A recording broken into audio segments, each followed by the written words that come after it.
안녕하세요. 오늘의 데일리 뉴스레터에 오신 것을 환영합니다. 1. 미국 최고의 선택. 2. 한국은 중국 기업에 선제 타격을 가한다. 3. 세계 언론이 한국에 놀랐다. 한번 진실을 알아봅시다. 2023년 미국과 중국 사이의 긴장 상태는 대만 문제로 인해 아시아 태평양 지역의 안보와 안정에 대한 우려를 증폭시키고 있습니다. 중국은 자신들의 국토로 대만을 편입시키려는 야심을 보여주며 미국과 동맹국들은 이 섬을 주권과 자유로 보호하기 위한 결의를 나타냅니다. 이러한 긴장 상태 속에서 한국은 특히 반도체 산업 분야에서 미국에게 매우 중요해졌습니다. 한국은 강력한 전자 산업으로 유명하며 세계에서 반도체 생산과 수출에서 선두를 달리고 있습니다. 미국은 반도체 산업에서 한국과 밀접한 관계를 맺는 것이 매우 필요하다고 인식하고 있습니다. 한국은 반도체 부품과 제품을 제공하는 데 중요한 전략적인 파트너입니다. 또한 한국은 이 산업의 글로벌 공급망에서 중요한 역할을 수행하고 있습니다. 중국의 강력한 연구 및 개발 노력에 대응하여 미국은 자신들의 기술 권익과 안보를 보장하는 것의 중요성을 느끼고 있습니다. 한국은 미국이 반중 위협을 방지하는 믿을 수 있는 파트너가 되어 주었습니다.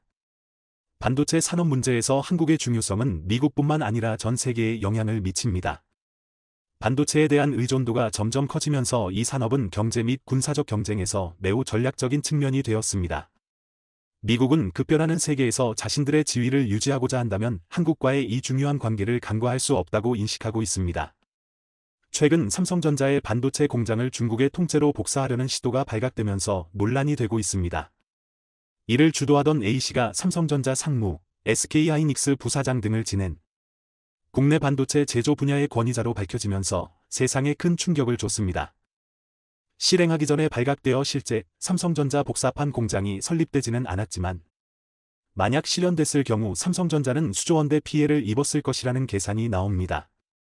그런데 중국의 진짜 목적인 대만 반도체는 이보다 훨씬 더 심각한 유출 사건들이 발생할 텐데요. 중국이 대만을 침공하기 위한 가장 큰 목적 중의 하나도 대만의 TSMC를 통째로 갖기 위한 것인데 최근 중국의 침공 일정이 앞당겨졌다는 보도가 나와 대만에 큰 충격을 주고 있습니다. 이 때문에 대만 TSMC도 심각한 위기에 처해 있다는데 그런데 미국은 TSMC가 중국에 넘어간다고 해도 크게 걱정하지 않는 것 같습니다. 그 자리를 한국이 대체할 수 있을 것이란 믿음이 있는 것 같은데요. 과연 어떤 소식이 나온 것인지 자세히 알아보겠습니다. 최근 대만에게 충격적인 소식이 나왔습니다. 미국이 중국의 대만 침공에 대비해 유사시 대만에 거주하는 자국민을 철수시키는 계획을 수립하고 있다는 보도가 나온 것입니다. 이제 중국의 대만 침공이 진짜 얼마 남지 않았으며 그동안 말로만 해왔던 중국의 계획이 실현될 것이라고 미국은 분석한 것입니다. 14일 미국 온라인 매체 더 메신저 더 메선지는 미국 정부가 중국의 대만 침공 시 대만에 거주하는 미국인들을 철수시키는 계획을 마련하고 있다고 보도했습니다. 미국 정보 관계자는 더 메신저에 중국 침공 시 대만 거주 미국인 철수 계획 수립 작업이 최소 6개월가량 진행 중이며 최근 2달 사이에 속도를 내고 있다고 전했습니다.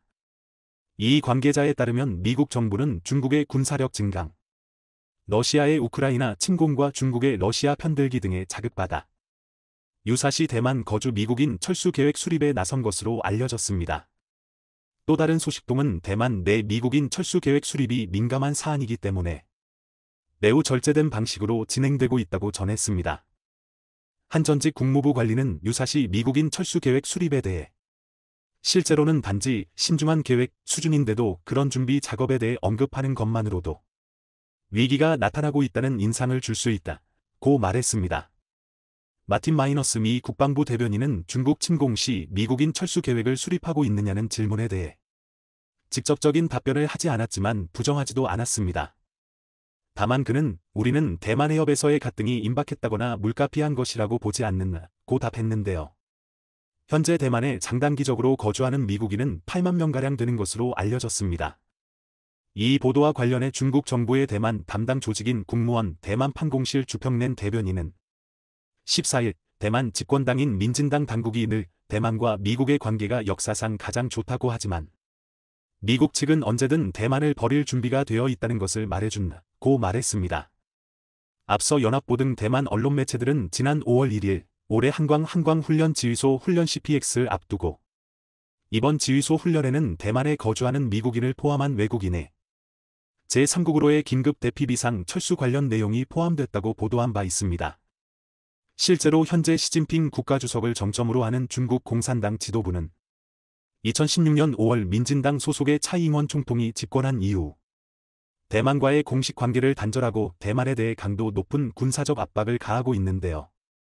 중국 인민해방군은 지난 4월에는 차이 총통과 미국 권력 서열 3위인 메카시 하원의장 간 회동을 빌미로 대만을 겨냥해 전쟁 리허설에 가까운 대규모 군사적 압박을 가하기도 했습니다. 당시 인민해방군은 훈련 첫날에 군용기, 군함 등 하루에 역대 최대 규모인 100대가량을 동원하면서 3일간 실제 전쟁 리허설을 실시하기도 했습니다. 이렇게 높아지는 중국의 군사적 압박에 미국 고위급 사이에서도 진짜 얼마 안 남았다 라며 언급하고 있는 것입니다.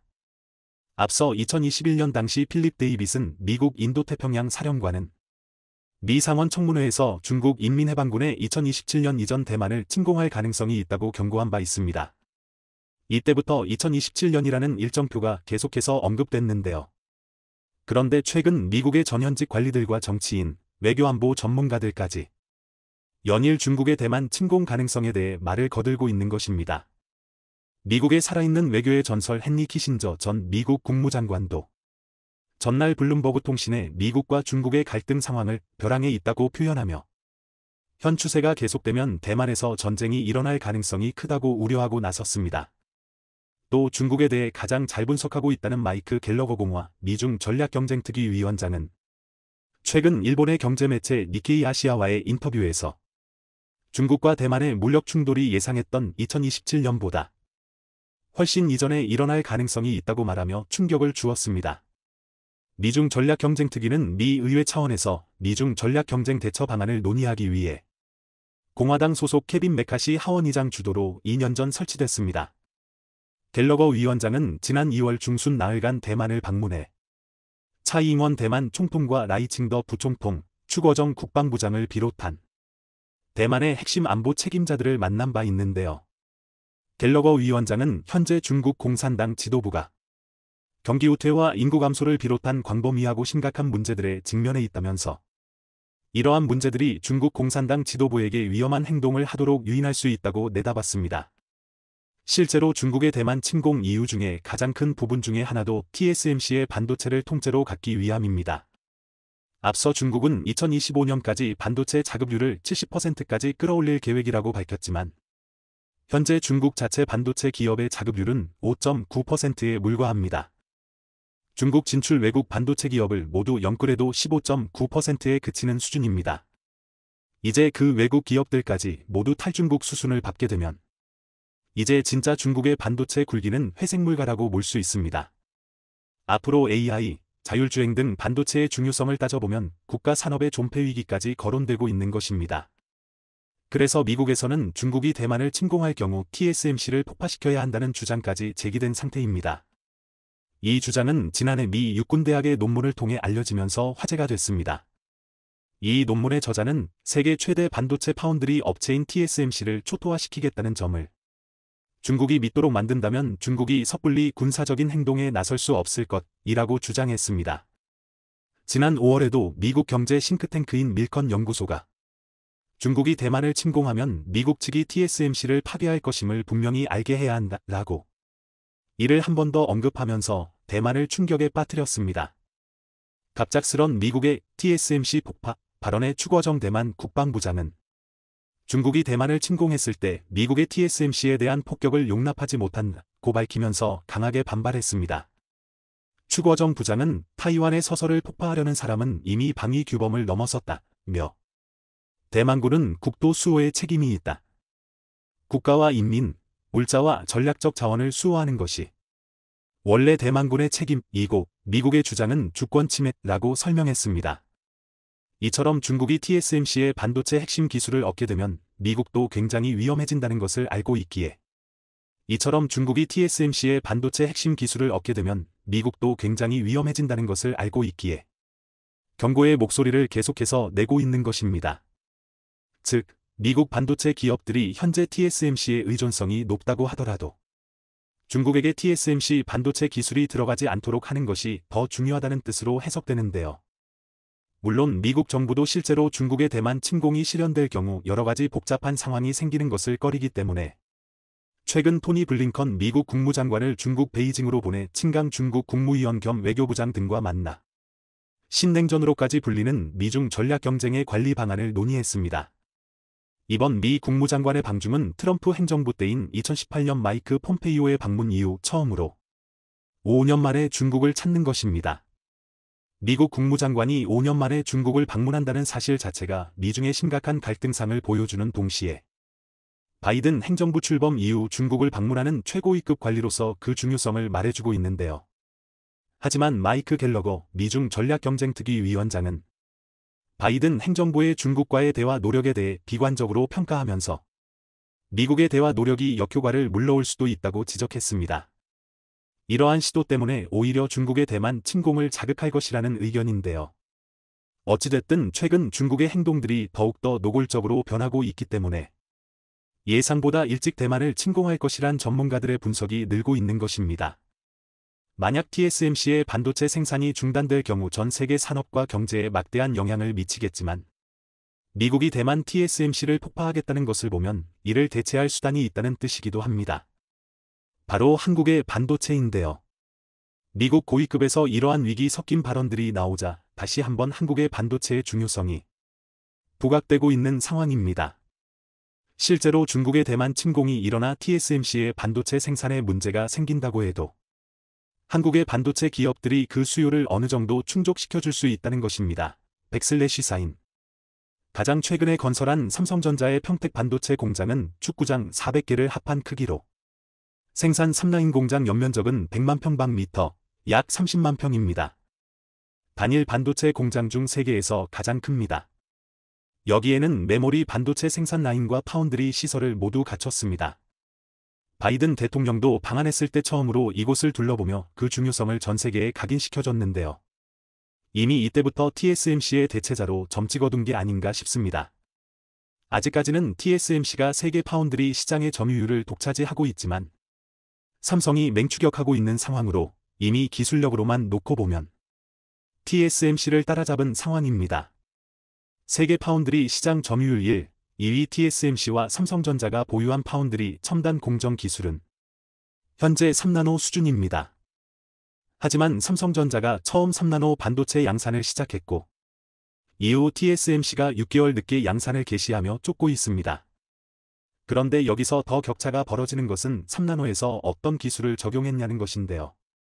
TSMC가 3나노에 사용한 것은 기존에 사용하던 핀펫 FT 기술로 삼성전자가 사용한 GAA 기술은 핀펫보다 측면적은 줄이고 소비 전력은 감소시키면서 성능은 높인 신기술입니다. TSMC는 2나노 공정부터 GAA 기술을 도입한다고 밝혔지만 이미 삼성전자는 3나노 공정부터 GAA 기술을 도입해 각종 테스트를 마치고 수율도 어느 정도 확보된 상태로 알려지고 있습니다. 이게 자리 잡으면 파운드리 점유율은 금방 좁혀지거나 심지어 역전도 가능하다는 분석이 이어지고 있는데요. 글로벌 패브리스들은 굉장히 냉혹하기 때문에 삼성 GAA가 기술적으로 우위에 있다고 판단하기 시작하면 분위기는 금방 달라질 가능성이 높기 때문입니다. 일단 기존의 파운드리 업체들이 안정적인 공급을 원하기 때문에 기존 공급업체인 TSMC와 계속 이어서 계약하고 있습니다. 하지만 최근 삼성도 AMD와 계약을 성사시켰으며 TSMC의 동맹과도 같은 엔비디아마저 공급처 다변화를 추구하면서 삼성전자에게 지속해서 물량이 넘어올 것이라는 전망입니다. 이제 파운드리 파워게임도 다른 양상을 맞이할 수밖에 없는 것입니다. 이미 삼성전자의 파운드리 5년 수주잔고가 전년도 매출의 8배에 이르면서 폭발적인 성장을 거두고 있습니다. 또 이번에 삼성은 차세대 설계자산 IP 에코시스템 파트너들과 협업을 강화하면서 IP 포트폴리오를 확장해 삼성전자를 중심으로 한파운드리 생태계 확장을 진행 중입니다. 지난해 10월 기준 삼성전자는 56개 IP 파트너사와 손잡고 4,000개 이상의 IP를 제공하고 있습니다. 2017년 파운드리 사업부 출범 이후 IP 파트너와 IP를 지속 확보한 결과 2017년 이후 3배가량 증가했습니다. 삼성 파운드리는 이를 기반으로 고객사 수를 3년간 2배 이상 확대했습니다. 이번 협력에는 인공지능 AI, 그래픽 처리 장치 GPU, 고성능 컴퓨팅 HPC뿐 아니라 오토모티브 모바일 등 전 분야의 고객들에게 필요한 핵심 IP를 선제적으로 확보해 새로운 패비스 고객을 유치하고 모든 고객에 대한 개발 지원 역량을 강화할 계획입니다. 삼성전자 파운드리와 글로벌 IP 파트너를 협력 확대를 통해 국내외 패비스 고객들은 자신들의 반도체 제품을 생산할 삼성전자 파운드리 공정에 최적화된 IP를 제품 개발 단계에 따라 적기에 활용할 수 있을 전망입니다. 이는 설계 초기 단계부터 오류를 줄이고 시제품 생산과 검증, 양산까지의 시간과 비용을 크게 단축할 수 있을 것으로 기대되고 있습니다. 이와 같이 현재 미국에서는 중국의 대만 침공을 기정사실화하고 있으며 예상보다 침공 일정을 앞당겨 대비하며 자국민 대만 철수나 TSMC 폭파 계획을 내부적으로 세우고 있습니다. 여러 가지 국제 정세 움직임에 따라 한국 반도체도 빠르게 대응해서 기회를 잘 살리길 기대해보겠습니다. 배터리의 주원료인 리튬 가격을 폭등시켜 갑질을 해오던 중국이 최근 한국에서 나온 역대급 뉴스에 멘붕에 빠지고 있어 화제입니다. 외신들도 이제는 한국 기업에게 펄펄 매는 상황이 올 수 있다며 기술력을 극찬하고 있습니다. 중국 리틀 사업을 최대 위기로 몰아넣은 한국. 무슨 일이 벌어진 것인지 자세히 알아보겠습니다. 통상 스마트폰 등 소형 배터리에는 리튬이 30g, 전기차용 중대형 배터리에는 30에서 60kg이 소요되는 것으로 알려져 있습니다. 한국은 2020년부터 중국산 리튬 수입 대상국 1위에 올라섰고 파란색 일본보다 더 빠르게 증가하며 전체 의존도는 64%를 기록하고 있습니다. 배터리 양극재 핵심 소재인 수산화리틀은 칠레 등에서도 일부 수입하지만 약 84%는 중국에 의존하고 있는 실정입니다.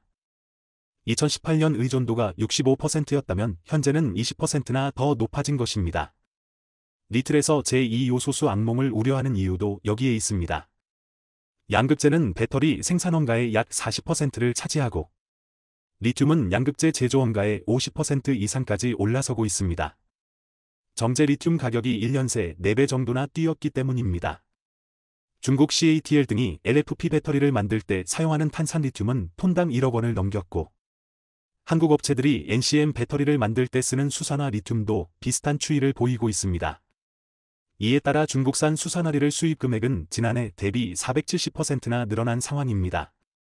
한국은 올해 8월까지 21억 달러 약 3조 원어치의 수산화 리튬을 수입했는데 이 가운데 16억 달러 이상을 중국에 의존하고 있었던 것입니다.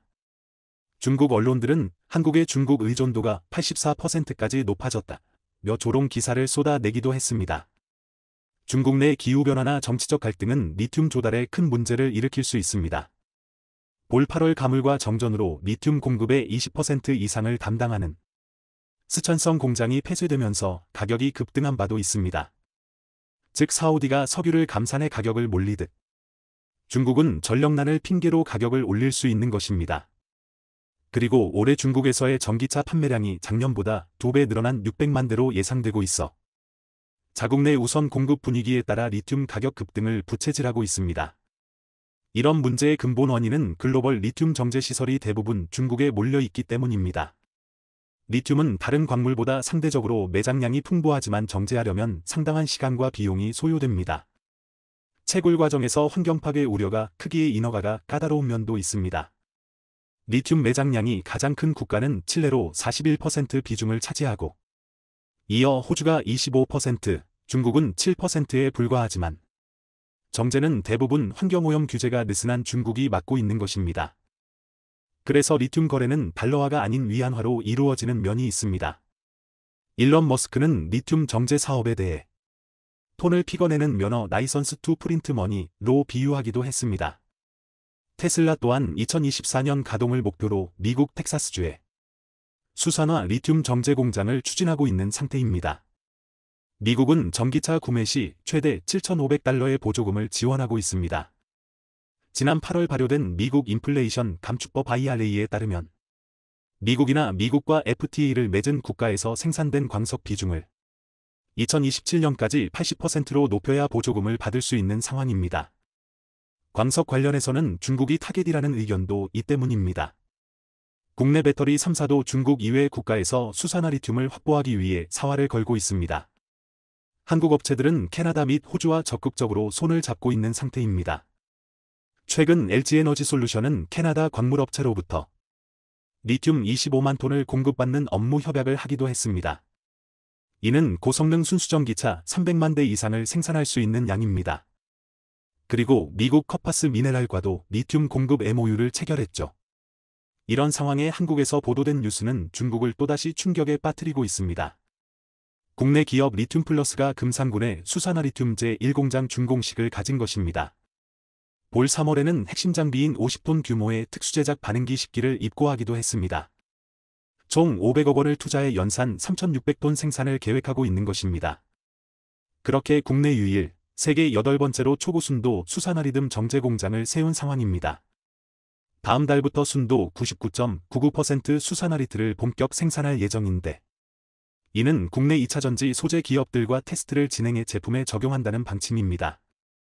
회사 측은 리튬 가격 강세가 지속되면 연간 약 4천억 원의 매출과 1,200억 원의 영업이익 달성이 가능할 것이라 밝히기도 했습니다. 제2공장 건설도 본격 추진될 예정인데 여기서는 5만 톤 규모가 계획되어 있습니다. 그렇게 될 경우 글로벌 선도업체 수준과 비슷해지는 상황입니다. 현재 중국 간평 리튬이 연 7만 톤, 미국 기업 알버말이 3만 7,500톤, 칠레 SQM이 연 2만 톤 정도를 생산하고 있습니다. 리튬 플러스는 장기적으로 연산 30만 톤을 생산해 글로벌 1위가 되겠다고 밝힌 상태입니다. 해당 회사는 저급 탄산 리튬을 초고순도 수산화 리튬으로 변환하는 기술력을 보유하고 있습니다. 최근 조달청에서 활용도가 낮은 탄산 리튬 290톤을 대여했으며, 이를 수산화 리튬으로 정제한 뒤 국내 3대 배터리사에 판매를 계획하고 있습니다. 조달청은 리튬, 망간 등 수입 의존도가 높은 희소급속 구종을 비축하고 있습니다. 탄산 리튬도 보유 조이었으나 그동안 정제기술 미비로 활용되지 못했던 면이 있습니다. 그런데 리튬 플러스가 까다로운 조건을 모두 통과하며 대여에 성공했던 것입니다. 제1공장 초기 생산을 위한 원재료는 모두 확보했다는 설명입니다. 해당 회사는 화학물질 제조 수입 관련 3대 인증을 마치기도 했습니다. 이에 대한 기술력은 코스닥 상장사 EV 첩단 소재도 알아봐 지난 7월 50억 투자 결정을 내렸죠. 그리고 곧바로 50톤 규모의 탄산리를 공급 계약을 체결하며 협력에 나서고 있습니다. 그런데 세계가 주목한 내용은 리튬 플러스의 생산 방식입니다. 현존하는 대부분의 리튬 정제 공장은 다량의 황산이 사용되고 전기와 인력 소요량이 많다는 단점이 있습니다. 그런데 리튬 플러스는 유기용매를 사용하지 않아 오염 발생을 원천적으로 억제할 수 있습니다. 종매 기술을 활용함으로써 친환 경적이고 공정 단순화를 통해 원가 경쟁력을 확보하고 있는 상태입니다. 리튬 플러스는 100여 원이 특허를 냈던 전용 대표가 지난해 6월 설립한 회사입니다. 그는 포항산업과학연구원 RIST과 포스코에서 리튬 연구 관련 핵심 역할을 맡았던 인물입니다. 그런데 중국이 경악하는 부분은 지난달 말 해당 관련 회사가 여포에서 리튬을 추출하는 기술마저 중국 특허청에 등록을 마쳤다는 사실입니다. 이는 리튬 플러스의 지주회사인 리듬인사이트가 추진한 일입니다. 현재는 미국, 러시아, 아르헨티나, 중국 등 10여 개 국가의 특허권을 확보해 놓고 있습니다. 불순물이 많은 여포에서의 리튬 추출 기술은 현존하는 기술로는 불가능합니다. 중국 등 전 세계의 수많은 어포가 방치되어 있는 것도 이 때문입니다. 하지만 리틀인사이트가 기술적 우위를 확보해 추출을 할 수 있게 된 것입니다. 리튬은 자연 증발 방식으로 추출하려면 1년 이상이 걸립니다. 넓은 면적의 엽전이 필요하고 순도 높은 리듬을 얻기도 쉽지 않죠.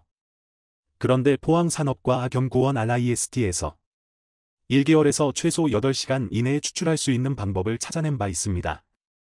30에서 40%에 불과하던 리튬 회수율 또한 80%로 끌어올릴 수 있었던 것입니다. 그리고 리틀인사이트는 여포에서 추출한 리튬으로 탄산리듬을 제조하는 방법 또한 최근 국내와 중국에서 특허 등록을 마치기도 했습니다. 탄산리튬은 리튬 플러스 공장에서 수산화 리튬으로 변환이 가능하기에 전기차용 리튬에 대한 밸류체인을 모두 확보하게 됐다는 설명입니다. 리튬 플러스와 깊은 관계가 있는 포스코 또한 해당 기술을 가지고 있습니다. 포스코는 최근 아르헨티나 엽수리를 상용화 2단계 투자 결정을 한 바 있는데 아르헨티나에서 탄산리듬을 생산한 뒤 국내로 운반해 수산화 리튬으로 상용화하려는 계획도 이런 기술력이 확보돼 있기 때문입니다. 올해 말 아르헨티나 여포의 탄살리듬 공장을 착공하며 수산화리를 가공 공장은 내년 상반기 국내 착공을 목표로 하고 있습니다. 이 단계 사업을 통해 생산되는 수산화 리튬은 연산 2만 5천 톤으로 전기차 약 60만 대에 사용될 수 있는 규모입니다. 그리고 향후 연 10만 톤으로 늘리기 위한 3, 4단계 투자에도 속도를 낸다는 방침입니다. 포스코그룹은 2018년 아르헨티나 어모를 인수한 후 추정치의 6배인 1천만 톤 이상의 리틀이 있는 것을 확인한 바 있습니다. 채굴 가능성과 수율통을 고려해도 최소 280만 톤을 확보한 상태입니다. 해당 리튬 호수 가치는 현재 250조 원 이상으로 평가받고 있습니다. 이에 국내 배터리사들도 적극적으로 포스코에 접촉해온 상황입니다. 최근 LG에너지솔루션은 포스코 측에 미국 인플레이션 감축법 파고를 같이 넣자며 포괄적 업무 협약을 제안해 진행되기도 됐습니다. 이는 LG에너지솔루션이 국제신용평가사 평가에서 CATL을 능가하는 결과로도 이어지고 있습니다. 신용 등급은 같았지만 전망에서 한 단계 높은 파저티브 긍정정을 받은 것입니다. SP에 따르면 축적된 김험과 규모의 김제를 통해 향후 2에서 3년간 수익성 향상이 기대된다는 설명을 했습니다. 인플레이션 감축법 발효로 CATL의 미국 비즈니스 기회가 제한된 적도 평가에 영향을 미친 것으로 나타났습니다. 글로벌 전기차 배터리 시장 점유율은 CATL이 34%인 반면 LG에너지솔루션은 14%로 2위를 기록하고 있지만 국내 기업들의 소재 경쟁력 향상으로 격차는 빠르게 줄어들 것이란 분석입니다. 리틀 가격이 급등하면서 LFP 배터리에 비상이 걸린 것도 한국의 호재입니다. 중국이 주로 생산하는 LFP 리듬인 산절 배터리는 한국 NCM 니켈 망간, 코발트 배터리보다 가격 결정력이 있다는 평가를 받아왔지만 리틀이 더 많이 사용되기에 가격 차이가 크게 줄고 있는 것입니다. 이런 상황에 리듬플러스와 포스코의 친환 경적 정제는 전 세계 소비자를 한국으로 몰려오게 할 가능성이 높습니다. 한국은 기술력을 더욱 높여 중국 의존도에서 완전히 벗어나길 바랍니다. 중국이 한국에 보복하기 위해 너무나도 충격적 일을 꾸미고 있었습니다. 지금까지 중국이 한국에 했던 보복과는 비교가 불가능할 정도로 너무나 충격적이고 강력한 보복입니다. 반도체를 넘어서 세계에서 가장 큰 시장이 될 것으로 전망되는 2차전지 산업. 이렇게 거대한 2차전지 산업을 한국이 싹쓸이하자 중국이 한국을 박살내기 위해 너무나도 충격적인 일을 꾸몄습니다. 자, 그런데 한국에서 기적이 일어났습니다. 어떻게든 한국을 짓밟으려는 중국을 한방에 잠재워버릴 너무나도 강력한 한방을 한국이 세상에 공개하면서 대반전이 일어났는데요. 지금부터 이 놀라운 내용, 최고 수익률이 여러분들에게 전해드리겠습니다. 중국이 미쳤습니다. 갑자기 전 세계에서 가장 많은 원전을 한 번에 지어버리면서 중국이 현재 건설 중인 원전이 완공되면 프랑스를 제치고 세계 2위 원전 가동 국가로 뛰어오를 전망입니다. 4일 현지 시각 세계원자력협회 WNA에 따르면 지난 5월 기준 전 세계에서 가동 중인 원전은 436기, 건설 중인 원전은 59기에 육박합니다. 건설 중인 원전을 놓고 보면 중국이 23기로 압도적 1위입니다. 현재 프랑스보다 가동 중인 원전이 1기 적다는 것을 감안하면 중국이 신규 원전 건설을 마무리 지을 경우 세계 2위 원전 가동국으로 부상할 수 있습니다. 여기다 각국의 원전 건설 계획을 더하면 중국의 원전 규모는 더 커집니다. 중국은 원전 45기를 추가로 건설할 계획입니다. 현재 가동 중인 55기에 건설 중인 23기, 건설 계획인 45기를 더하면 총 123기로 원전 1위 국가인 미국 가동 중 93기, 건설 중 1기, 건설 계획 3기를 넘어서게 되죠. 중국이 원전을 짓든 말든 우리가 신경 쓸 일은 아니지만 문제는 바로 이겁니다. 보시면 중국이 이 엄청난 양의 원전을 한국과 가장 가까운 중국 동부 해안에 몰아서 전부 짓고 있다는 것입니다. 전체 33개 성자치구직할시 가운데 장수, 강소, 저장, 절강, 푸젠, 복건 등 동부 연안 8개 성에만 원전이 있습니다. 내륙 탄광에서 멀어 석탄 발전은 비싼 반면 냉각수 확보가 쉬워 원전 운영에 유리한 지역들입니다. 당초 중국 정부는 내륙에도 40여 기 원전을 지어 원전의 동부 편중을 해소할 계획이었습니다. 그러나 후쿠시마 사고가 일어나자 이를 중단했습니다. 인구가 밀집한 내륙의 원전에서 사고가 나면 연안보다 피해가 훨씬 크다. 가뭄으로 냉각수 공급이 중단되거나 방사능 유출이 식수원 오염을 일으킬 위험이 크다. 등의 거센 반대 여론 때문이었습니다. 정부가 신규 원전 허가를 동부 연안에만 내주면서 이 지역은 거대한 원전 벨트로 변하고 있습니다. 어이가 없죠. 내륙에서 원전이 터지면 중국인들의 피해가 크니 한국의 서해와 맞닿는 곳에 지어 원전 사고가 날 경우 한국이 가장 많은 피해를 받도록 한 것입니다. 중국 원전은 지각의 화약고 위에 있습니다. 동해안의 원전 벨트 근처에는 탄도 단층대 지각이 어긋나 있는 곳가 지나고 있습니다. 이 단층에선 지난 1976년 24만여 명의 회생자를 낸 규모 7.8의 탕산 당산 대지진이 발생했습니다. 한국지질자원연구원 이윤수 박사는 탄도 단층대가 중국 동해안 원전 벨트의 위협 요인이라면 한반도 북쪽 지린성, 헤이룽장성 랴오닝성의 원전은 활화산인 백두산 폭발의 직격탄을 받을 수도 있다고 말했습니다. 게다가 중국 원전은 원전 사고가 나면 편서풍과 해류를 타고 방사능 오염 물질이 한반도에 유입됩니다. 2011년 후쿠시마 원전 사고에서 입증됐듯 일본에서 발생한 방사능 오염 물질은 대부분 바람이나 해류를 타고 태평양 쪽으로 빠져나갔습니다.